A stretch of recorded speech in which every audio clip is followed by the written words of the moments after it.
ആലപ്പുഴ ജില്ലയിലെ ദേശീയപാതയിലെ കുഴി അടയ്ക്കുന്നത് ഒരാഴ്ചയ്ക്കുള്ളിൽ തീർക്കാൻ തീരുമാനം. പാതയോരത്തെ വെള്ളക്കെട്ടുകൾ നീക്കാനും അടിയന്തര നടപടിയെടുക്കും. പാടശേഖരങ്ങളിലെ വെള്ളം പമ്പ് ചെയ്ത് നീക്കുന്നതിന് വൈദ്യുതി പുനഃസ്ഥാപിക്കാൻ വൈദ്യുതി ബോർഡിന് മന്ത്രി പി പ്രസാദ് നിർദ്ദേശം നൽകി. അനധികൃതമായി നിലം നികത്തൽ, തോട് നികത്തൽ എന്നിവയ്ക്കെതിരെ കർശന നടപടിയെടുക്കാനും മന്ത്രിയുടെ നേതൃത്വത്തിൽ ചേർന്ന യോഗത്തിൽ തീരുമാനമായി. മഴക്കെടുതികൾ ചർച്ച ചെയ്യാൻ മന്ത്രി പി പ്രസാദിന്റെ അധ്യക്ഷതയിൽ ചേർന്ന യോഗത്തിലാണ് ഈ തീരുമാനങ്ങൾ എടുത്തത്. ജില്ലയിലൂടെ കടന്നുപോകുന്ന അരൂർ മുതൽ ഓച്ചിറ വരെയുള്ള ദേശീയപാതയിലെ യാത്ര ദുഷ്കരമാണ്.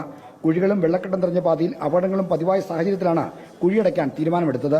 സർവീസ് റോഡിന്റെ കാര്യം പറഞ്ഞു, ആവർത്തിക്കുന്നില്ല. സർവീസ് റോഡിന്റെ കാര്യങ്ങൾ കൂടി കണക്കിലെടുത്തിട്ട് വേണം പണി മുമ്പോട്ടേക്ക് കൊണ്ടുപോകാൻ. ഗതാഗതം പൂർണ്ണമായി തടസ്സപ്പെടുത്തിക്കൊണ്ടല്ല വർക്ക് നടക്കുന്നത് എന്നുള്ളത് കൊണ്ട് ഗതാഗതത്തിന് വേണ്ടിയുള്ള സൗകര്യമാണ്.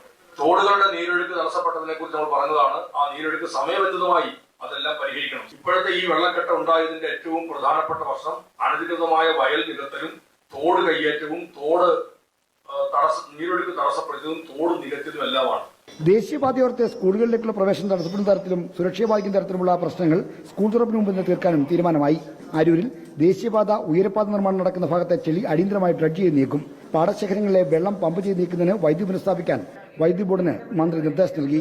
പലയിടത്തും നിലനികത്തൽ മൂലമാണ് വെള്ളക്കെട്ട് രൂപപ്പെട്ടതെന്ന് പരാതി ലഭിച്ചിട്ടുണ്ട്. നിലനികത്തൽ, തോട് നികത്തൽ എന്നിവയ്ക്കെതിരെ കർശന നടപടി സ്വീകരിക്കാനും തീരുമാനിച്ചിട്ടുണ്ട്. റിപ്പോർട്ടർ, ആലപ്പുഴ.